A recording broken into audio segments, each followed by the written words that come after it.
And one day while we were both super frustrated, Brian came home from work and he was like, I'm done. Like, basically, I'm done working. Like, I'm done doing this. And both of us just kind of being frustrated with the direction our life was going financially and creatively. And he's like, we're going to start a natural soap company, and it's going to be called Tubby Todd. And I was like, hell yeah, we are. Like, yes.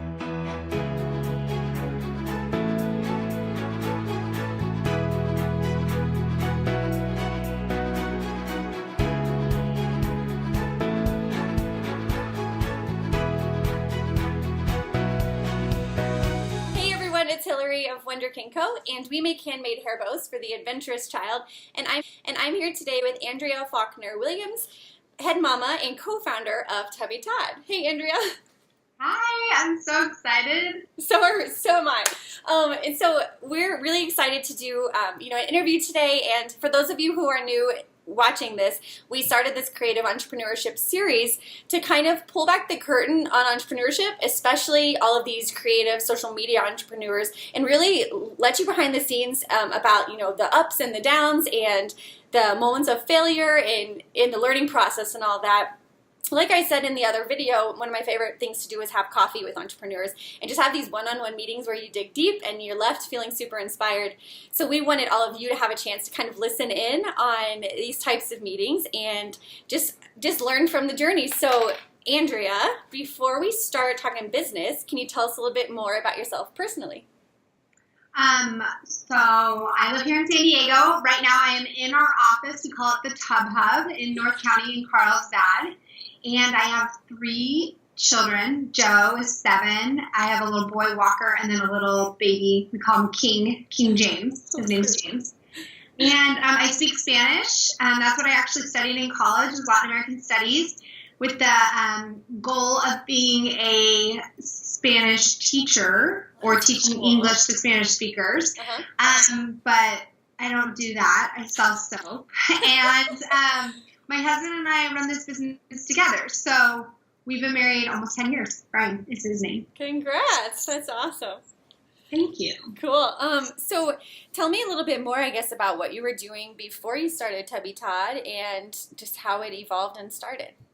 Yeah. So my dad's always owned his own business. So I've always known entrepreneurship. And, I'm one of 5 kids, and my siblings, most of them own their own business or have at some point or another.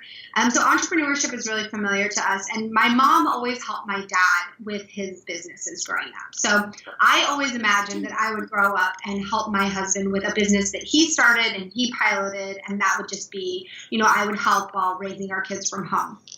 So on our first date, Brian was like, I think it'd be so cool to work with my wife one day. And honestly, I was like, boom. He was so cute, and he had a Subaru, and I was like, you're cute, and you like the mountains, and you want to have business together, like, let's do it.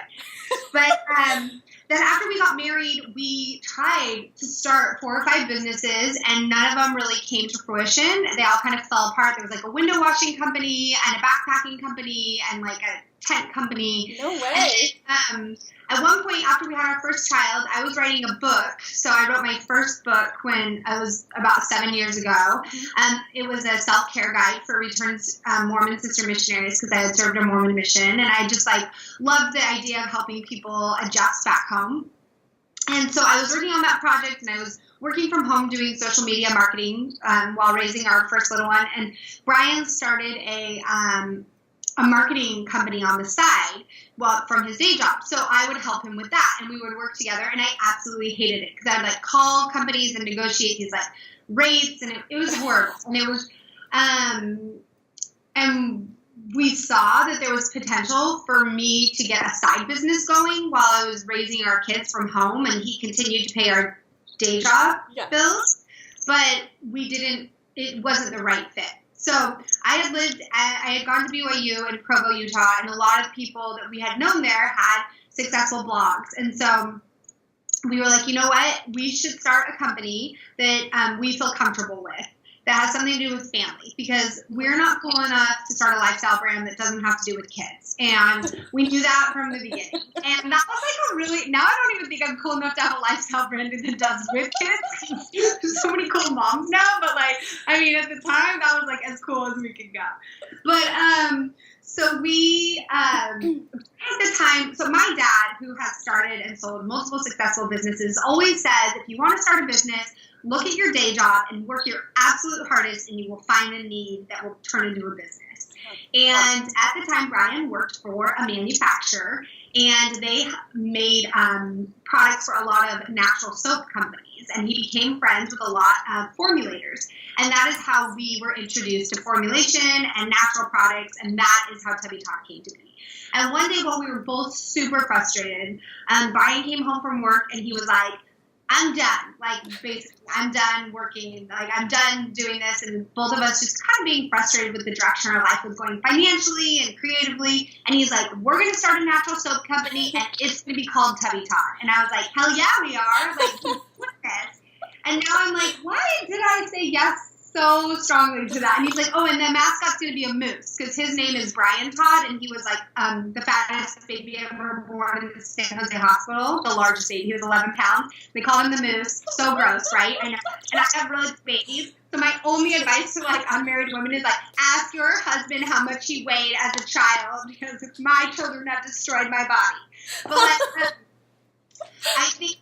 So anyway, so the thing that's so interesting, though, is going back to my parents, I thought, oh, well, obviously he's going to get this going and I'm just going to help. But it was a different market. We're different people. And that's not really how the company started. The company started when I decided that I was going to do the company. And Brian has, from the beginning, supported me and supported us. And he works full-time. We both work here full-time now. But for a few years, the day-to-day decisions of the company were all on my shoulders because he was gone. He was at work.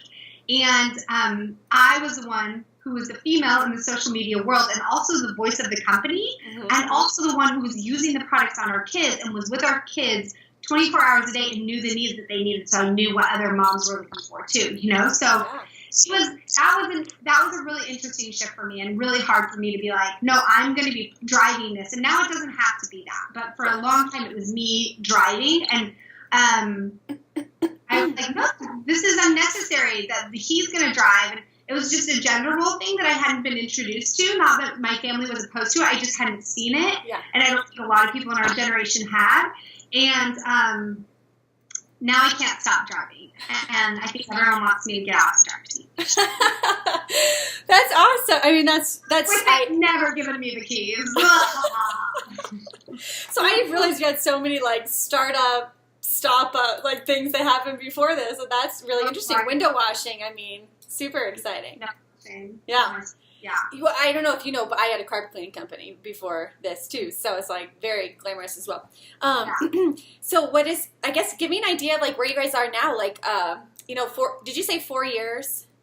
Yeah, so it'll be 4 years in September since we sold our first product. But there was a few years of development prior to that. Like the formulation of the first product was obviously the hardest because it was really hard to get anyone to work with us. Yeah. Because we didn't have any money and they didn't know who we were, you know, but, so right now we have about 30 products. Today we actually launched our first sunscreen, which is so exciting. I was like, in the mornings I usually like meditate or read my scriptures or like write in my journal. And this morning I actually woke up early enough that I because I normally do not do this, but I was able to do all three things this morning and work out. And at one point while I was reading my scriptures, I like just started crying, just feeling so grateful and so happy because sunscreen is our first FDA regulated product. And so it's kind of like a new level in manufacturing for us personally. So last year, after we've been in business about 2.5 years, we took on private investors. So we opened up our office and we have about 5 or 6 full-time employees now, and then about 4 who work remotely from home. So, and they're part-time. And it's awesome. And it's great. And our growth is awesome. Having investors was a huge adjustment for me because I went from making all the decisions and doing whatever I wanted, whenever I wanted, to working in an office with people who had opinions and actually knew a lot about things that I didn't know about and who were putting money in, and I had to listen, and it was really humbling and showed some super immature sides of me. but also was really the best thing for the company, and also gave me the freedom to do things like come into an office, work, and leave work here and go home, and have employees who help me with social media and help me with manufacturing. You know, so, although it made my life way easier in so many ways, there's also a little bit of added pressure, you know, but it was the right move for us, and it was the right step for our company. Cool. So tell me about, like, your model. Are you mostly straight to consumer? Like, how do you distribute your product? Yeah, so for 2 years, we were just direct to consumer. And then right around this time when we brought on investors, we were like, hey, you know, we, and when I say brought on investors, we brought on private investors who put in a little bit of money. It wasn't like we raised millions of dollars of capital. And so I think that when you learn about bringing on capital or bringing on investors, there's so much to learn, and it's super overwhelming. And I think especially as, I don't want to say as female entrepreneurs, but the statistic is that 2 to 3% of venture-backed capitalist companies are female-owned. And I get it because of the added pressure it puts on people. And unless you have the support of a spouse while you're raising your kids, I would understand why you wouldn't want to take on that pressure while you're raising children, honestly. So for us, the beauty was that Brian was able to quit his job when we brought on investors. Awesome. So it made it kind of this, like, not me doing this and him doing it, is we had one thing we did together, and that was we did Tubby Todd together, right? And so, so at the time, it gave us a little bit more resources. So we decided to try retail, and we went into 100 small retailers. And the large retailers like Nordstrom's, Land of Nod, we had talked to all of them, but all of them wanted to go onto their e-commerce store. And we were just getting such good traffic on our e-commerce site that we were like, we don't want to give away that until we feel like we absolutely have to. So we went into 100 small retailers, and at the end of this year-long experiment, they were still making up only 5%, maybe 7% of our revenue. So in 1 week in January, we wrote a letter and we pulled out of all of those retailers. And it was a really hard decision because we had created relationships with these awesome mom and pop shops all over the country, and we love and respect them. But it was what we had to do for our company, for growth, you know? So we pulled out, and we saw a huge benefit to our company. It gave us back some resources, and yeah, so now we're just exclusively on TubbyTodd.com. And that won't be forever, but that's where we're going to be for the next 6 months to a year. Yeah. Well, I want to ask a couple more questions about that, because I feel like I've heard some people talk about the strategy of not going big, like with Nordstrom, but going like the small route, getting in all the boutiques and all the big cities, just for like brand awareness and stuff. But you're saying you didn't really think, besides revenue, that it was really, I guess, as beneficial as the resources needed to get the product out there? Yeah, and I think that nobody who has a successful e-commerce store would ever consider retail, especially mom and pop shops or a small pop-up, like a significant source of revenue. And so not only were they not providing revenue, but we didn't feel like it was the correct brand awareness that we were needing, because our product is different maybe than like a bow or like a fashion product, right? That is going to be like the association with like a high-end retailer is going to give that brand association that will encourage people to buy. Where with us, I feel like body products, there is brand association that we do want, but the thing that we have come to learn over, you know, our process is people want to be educated on body products. They want to be educated on why they should buy this over Johnson & Johnson, and why, like, how will they use it? Why is it different, and why is it worth going to one website to buy products to use on your baby when you could go down the street and buy 20 different kinds of Target? You know, so. Yeah, that's a really good point. I hadn't even thought about that. So really just like the learning lesson is a value, not just doing things because, you know, brand awareness, but like really being specific with, like you said, your resources. Where's your time best spent? Yeah, and for us, it's changed, and being flexible enough to change it, which is super hard, especially the organization that you're passionate about. It's really hard to change stuff. So what's the big why, I guess, that keeps you going, that's like been the foundation of this whole thing? I mean, I know obviously you seem to be just super pumped about building a business with your husband, but like, what's the big why for you guys? Yeah, I think that's really interesting because Like, I really love my husband, and we're awesome. We have a great marriage, and we're really happy, but it's not like I can't live without him. Do you know what I'm saying? Like, I mean, it's not like I can't do work without him, and he can't do work without me. But I always tell people, I'm like, is this a dream? Because they're like, oh my gosh, that's a dream, your own company. I'm like, you know what? It is a dream because it was our dream. Like, that was our dream, and we had a goal, and we accomplished it. Mm-hmm. And I feel the same excitement for friends of mine who, like, want to own an auto body repair shop, and that is their goal. Or, like, go to medical school or dental school and, like, have their own practice. Like, I think that that was a dream for us, and that it feels so good every single day when we feel like we're working in sync with our family. And those days are hard. I mean, like, we go home, and it's stressful at home with 3 kids, and you come to work. It's stressful to run a startup, you know? So we have a movie pass, so we go on lots of dates now. So that's good with our movie pass. Do you have the movie pass? No. You can, like, go to movies for $1. It's that's so cool. Yeah, please Google it after this. But, I'll put that in the show notes.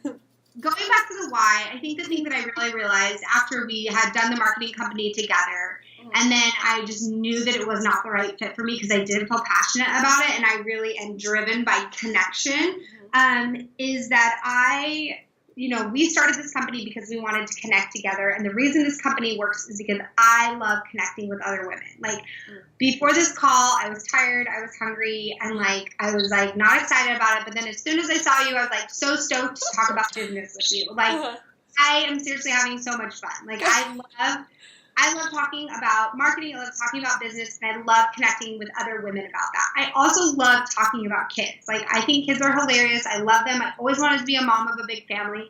And I love connecting with other women about their kids. And that is what our business is. We put out products, but we also put out messages about being a family, about being a mom primarily, and what it means to, like, get pooped on, grow a family, grow a baby in your belly, deliver a baby, nurse a baby, all of the things that being a mom means, right? And I love talking about that. And so that connection is what drives everything we do. And whenever I start to feel like, what are we doing? Like, why isn't this selling? Why isn't anyone following us on Instagram? Why aren't we, like, why is our email subscription list falling down? I go back to connection, and I'm like, are we connecting? Am I enjoying connecting with people, and are they enjoying connecting with me? Because that has to be a two-way street, Yeah, that's such a good point. I mean, so, like, we haven't done this video series in, like, a year and a half because, as Wunderkin started to take off, the business requires so much of you, and you even, like on paper, you're like, I'm just going to do the things I'm great at and hire the rest. But the reality is you still got to, like, lead and train and manage and, like, hold people accountable.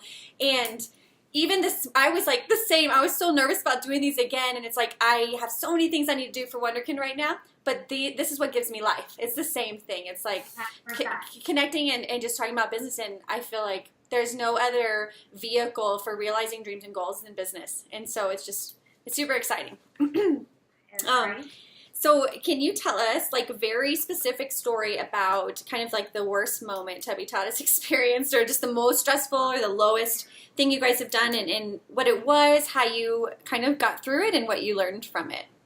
Yeah, I think that there have been a few moments where, like, we have had days where we haven't made any sales, and it's like you're clipping along and you're doing really well. And I remember, like, one moment being at church and looking down at my phone and being like, we have not made any sales today. And I think it was at a time when my husband was, like, talking about quitting his day job, and we were like, are you freaking kidding me? We're so far away, So there are those highs and lows of revenue, but the absolute most stressful moment, I remember 2.5 years ago, so we were about a year into the company. We had just launched one of our second best-selling product, which is our Dream Cream. And our Dream Cream is a mint shea butter body butter, and it's really thick. It's really delicious. And when we originally sold it, we sold it in, like, a disc, like a puck. And the type of liner we used created moisture when people didn't remove the liner from the cap, and it was in their bathroom. So you think about, so we didn't know this at the time, and we did all of the testing prior to releasing the body butter. But if you, like, your kids get out of the bath, your hands are wet, you dip your hand in, and you put the disc back on, or the top back on the disc, and then you put, the puck back away in your bathroom where a lot of moisture is being produced. And people started to find mold in their products.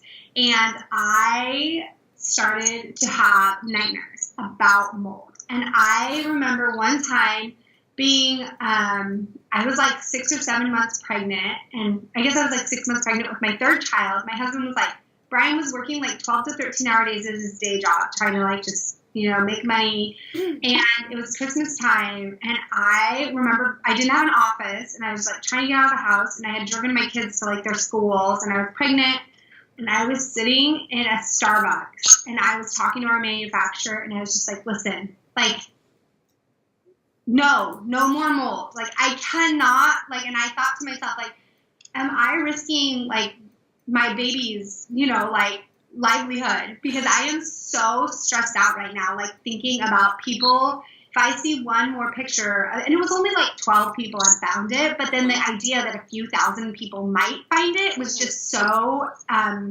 nerve-wracking, And anyways, that was a pretty low moment. But I will say what we ended up doing was sending an email that was like written in my voice. That is just like how we're talking today. Like, hey, throw it away. Like, somehow, like I explained to them what had happened, like the moisture and you dipping your hands in the moisture has produced mold in some products. And like, we have kids and we want safe products in your home like we would want in ours. Throw it away, and you have a new Dream Cream coming to you in the next few days. Mm-hmm. And also, here's a discount for 15% off your next purchase or whatever. And we had so many people write us back like, oh, awesome. Like, yeah, I'll throw that away. No worries. Like, thanks so much. I'm super excited. And it was like such a positive still. People will be like, I remember when I got that mold email. And I was like, oh, cool. Like, thanks so much. Like, I'm super excited about my new Dream Cream and about like this 15% off coupon. Yeah. Anyways, ended up being a positive experience, but it was a low moment. The mold was a low moment. Yeah, I mean, I can only imagine. Like, yeah, that's gross. Mold is gross. Yeah. Well, actually, I used to do carpet cleaning and mold remediation company, so like I'm kind of familiar with mold. Mold But okay, this totally reminds me of I mean, I'm like a huge Tony Robbins fan. I feel like we talked about that kind of when we met. But he says like with every problem, it's like take a step back and be like, okay, wait, what's great about this problem? And it's almost like that's awful that happened. But the cool thing is you caught it early on, and it allowed you access and an opportunity to show what type of company you are to your customers. And I feel like we've all had quality problems like that, and it's an opportunity to. Like, how are you going to deal with it? It sets the precedent for who you are as a company. Yeah. And I think that it also gave me, like, a lot of, like, I was way too afraid to do sunscreen for so many years. Mm-hmm. And I think about, like, sunscreen, like, if there is ever a problem, heaven forbid, and we've taken all the precautions, right, mm-hmm. that there would be no problem with all of our products and, test them in all natural facilities that make natural and organic products with all of, like, the best type of packaging. But if there is ever a problem, like, the way that we approach it is the same way we make our products. It goes back to connection. It's just, like, going to people and connecting with them on why it happened and what we're going to do to make it right, And so it gave me a lot of confidence in our ability to what we can do in the future, Yeah, totally. All right, so tell us again, I guess just like, in 4 years again, how far you've come, like how many employees again do you have? Like how many orders do you do a week? Yeah. So when we first started, it was just me, right? So our first shipment of soap, our first product that we launched with was one product. We launched our Shopify store with one product, and it was 750 bottles of just our hair and body wash. It's the same formula we use. It's in a different bottle with a different design, but now we have 30 products, and we have 6 full-time employees with 4 more that are part-time. And we also, I used to send every bottle of soap. I used to ship it out from my house. So at night after the kids went to bed and I did my other job and like finished writing my book, I would write like this note, personalized notes to every customer for the first 6 months. Like thank them for ordering and ship it from my house. And, that used to be those days, like I would get like 1 or 2 orders a day, maybe 3 or 4. And now it's insane to me because I don't actually, touch the product as often as I used to. I mean, I obviously use it every single day in our home, but I'm not packaging the orders as often as I was then. We send a few thousand orders a month, so to think that just like 2 years ago, it was maybe like a few hundred. Now it's a few thousand, and our goal within the next few years is to be a few thousand orders a day, obviously, And so it's exciting. It's really fun, and it feels like it feels like, and this is something I guess I didn't realize, there's a lot of potential for success, right, as a business owner. And like you can consider success making $1 million, or you can consider success making $10 million, or you can consider success making $100 million. And if you're not enjoying every single day, then I don't think it's fun. And it is not that I enjoy every single day. There have been plenty of days when I've been crabby and angry and mad at everyone, including myself. But enjoying most of the days, I don't think it matters how many millions of dollars you make.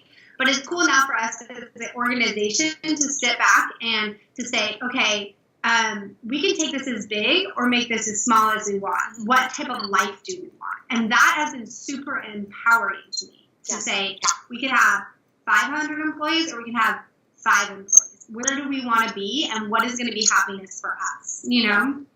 That's such good advice.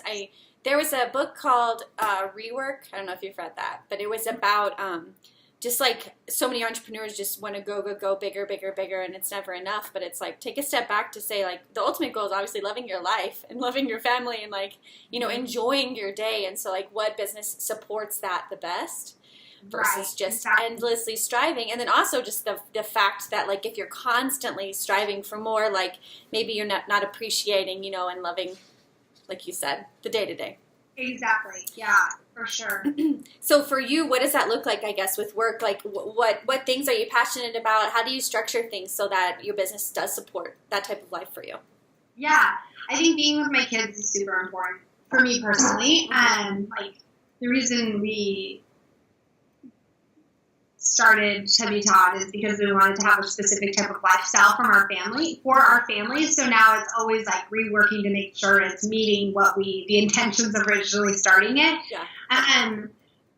So being with my kids is really important to me. And it takes up a lot of like personal time, like and hobby time, you know, but I also really enjoy my work. And I think that like making a marketing plan for a product launch is like, that I would rather do that than take a trip to Jamaica. Like, I'm not joking. Like, that to me is like heaven on earth. Like, having a team of creatives and being like, okay, like, how are we going to market this? Like, flipping around the board, like, writing out and like on the whiteboard and marker, like, different colors, like, how we're going to organize the content schedule is like my jam. And like, I'm such a dork, but really that is what I live for. So it's good that what I do is something I love because I don't have a lot of free time because I have 3 very small needy children at home and a puppy, you know, so, and I want to have more kids because I'm delusional. I want to have more kids on top of it, you know? That's awesome. Yeah. So yeah, but the things that keep me sane is like I mentioned earlier, like I try to meditate every single day, like morning and night, even if it's just like a minute or two, honestly, but I try to reach for more like 15 to 20 minutes of either scripture study and journal or like prayer or, you know, sometimes it's like more like physical meditation, like yoga, but always like a spiritual practice. And I've done that ever since I was a little kid. It was something that was kind of just taught in our home.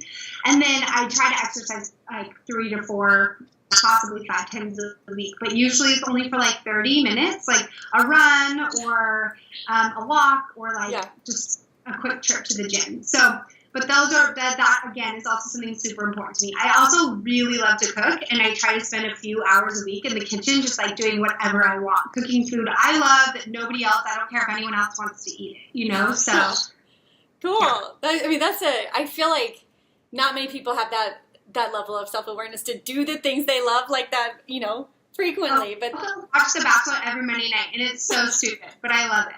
That's good. It's so dumb, but I love it, and I don't even care. And I really believe in the process, the Bachelor process. Like, no, I get it. I just watched the very Cavallari, like Kristen Cavallari, reality show about her business too, and I'm like, this is a business study. That's all. Yeah, no, for sure. Yeah, that was good. That was time well spent for you. Yeah. Okay, so one question that's totally random. This has nothing to do with business, but something you just said. You said you were raised to do some sort of like spiritual or meditative activity, like as a child. That is super interesting for me as a mom who's raising kids. Yeah. Can you tell me more about like how you feel like your parents instilled some sort of habit that actually lasted through adulthood? That's cool. I think so.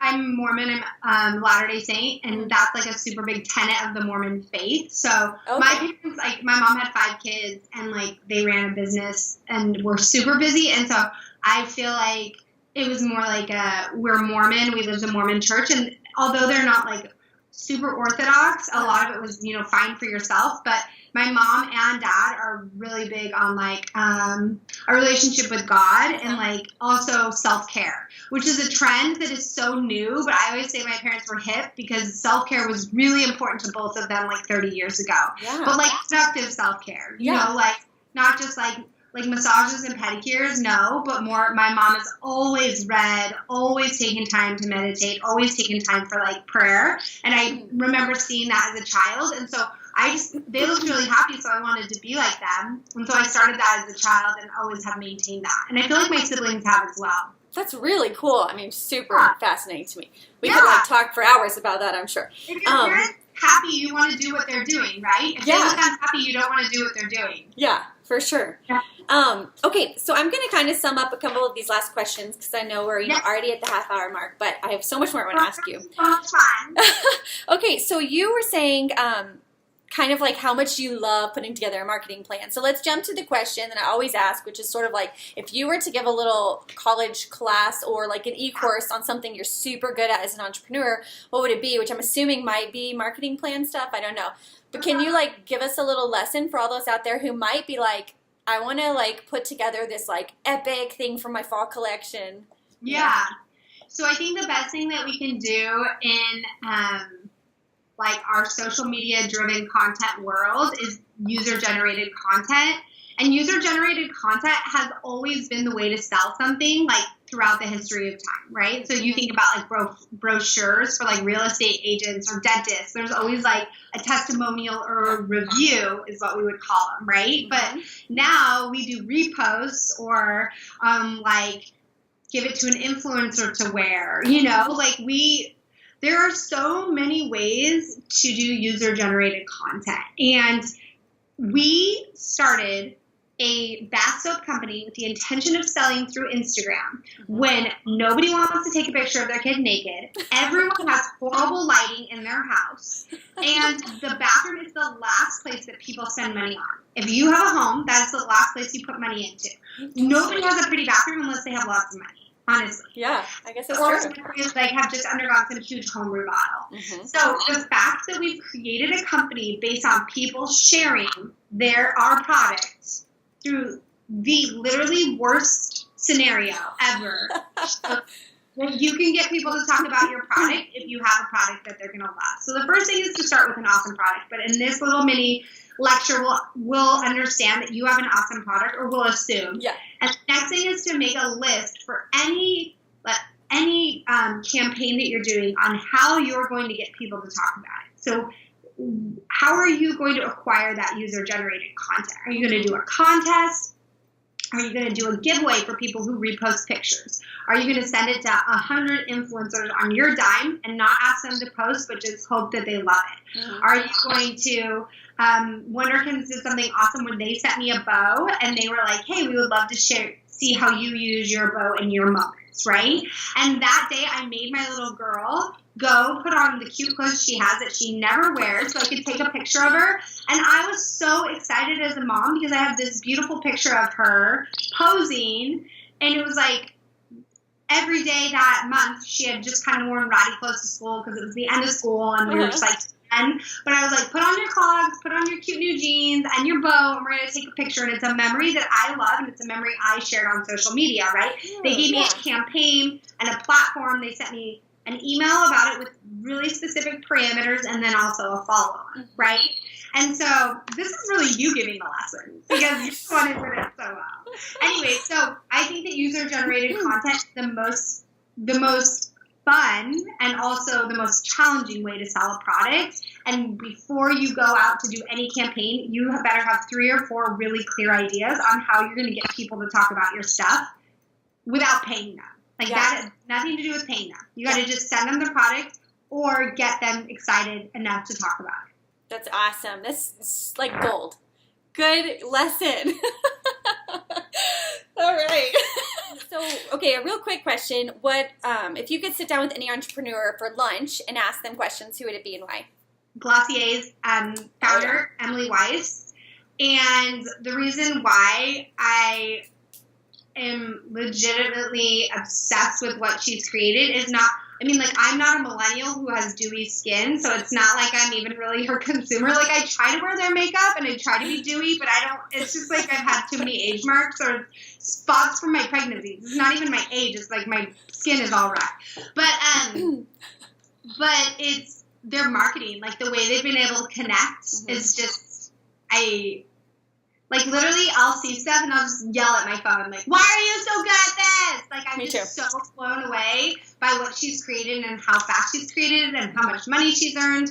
And she's rad. Yeah, no, totally. Like, I was just talking to someone about her, like, how they've created such, like, a brand that, like, when they made that canyon, you know, for their LA store or something that, like... Canyon. I've been in the canyon. I started crying almost. Okay, like they made that canyon, and literally my response is like, that's so Glossier. Like, and I'm like, what? Why do I even think that's so Glossier? Like, it's just everything they do. You're like, Glossier. Like, why? How is a canyon Glossier? But it just feels like it.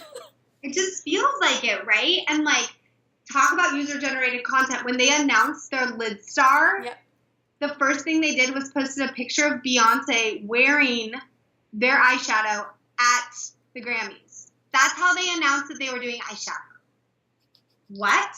Beyonce, the queen? Are you kidding me? I was just like, you guys, everyone else needs to give up because you win. Like, you just want everything. I feel that way. Okay, so two more questions. What are you most excited about right now?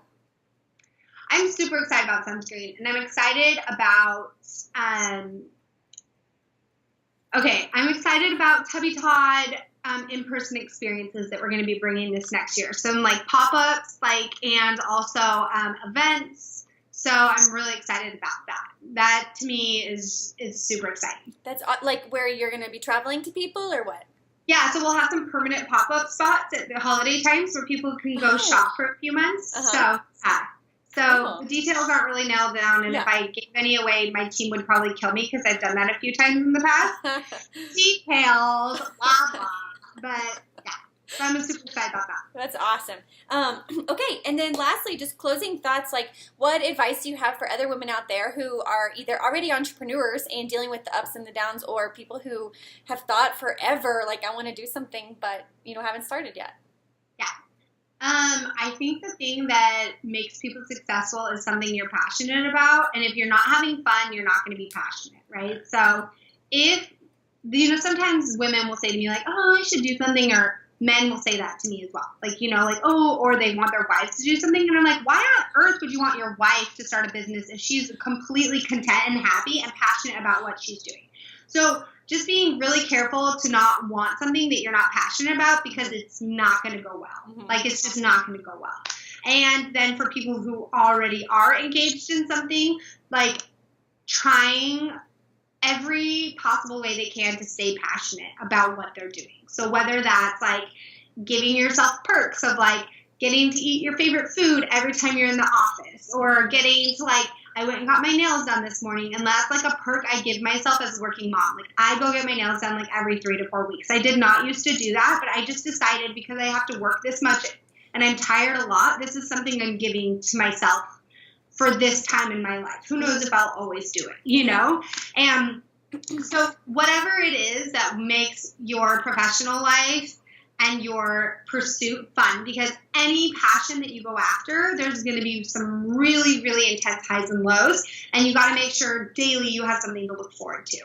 That's such good advice. Well, I mean, this was such a great interview. Thank you for all of your honest answers and just your energy. Oh, wait, I have to show you my book because I'm supposed to talk about it. I get in trouble when I don't. Talk about your book, and also tell us about the sunscreen. Is it spray? Is it cream? Like, what's up with that? Yeah, so the sunscreen, hold on, where did the book go? Shoot, I'm sorry, I'm interrupting your thing. Wait, I have the book. I'm like, is it here? No, it's in my other house. This is not my house. Oh, I'm like, you have 2 houses? No, this used to be in my apartment. Oh, wow. Now it's my sister's apartment. It's fine. I'm not worried about that. Let me just talk about the sunscreen, so I feel like I did something right. So we launched our sunscreen today. It's a mineral sunscreen. So mineral-based sunscreens are completely safe for your children. They create, instead of chemicals that block the sun, they create a mirror-like barrier that reflects the UV rays. And this is a broad spectrum mineral sunscreen, so it protects both type of UV rays. And the reason we're super excited about it is because most moms hate mineral sunscreens because they don't rub all the way into the skin, unfortunately. And that's just the nature of the ingredients you're using to create that healthy barrier.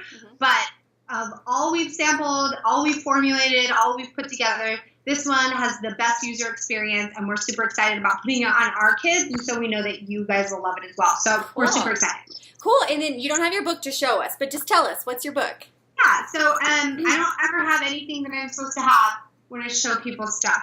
But I go places and they're like, do you have any products? I'm like, no, that would be weird. Why would I bring products somewhere where people want to buy it? That would be so strange, So our Tubby Todd mom community is so awesome and so tight-knit. It's a group of 8,000 women on our Facebook private group. And we, this last year, me and a few of the team members created a book for them, a guide for taking care of yourself while you're taking care of your little ones. It's 8 chapters of hand-illustrated activities, like just journaling, and give some tips for postpartum care and exercise and getting sexy back with your spouse and everything you need in order to create a really balanced life as a mom, or as close to balance as possible while you're raising your little ones. So It's really fun. So cool. And I have a signed copy. Oh. Thank you. From you. Okay. Well, anyways, Andrea, thank you so much for sharing your story. Fun. Yeah, I'm glad you thought so. I mean, I definitely learned a ton, and I hope everyone listening and watching learned a ton from Andrea, and just leave, inspired by her journey, by just hearing, what it takes to do the day-to-day of being an entrepreneur. So, bye. Thanks, guys.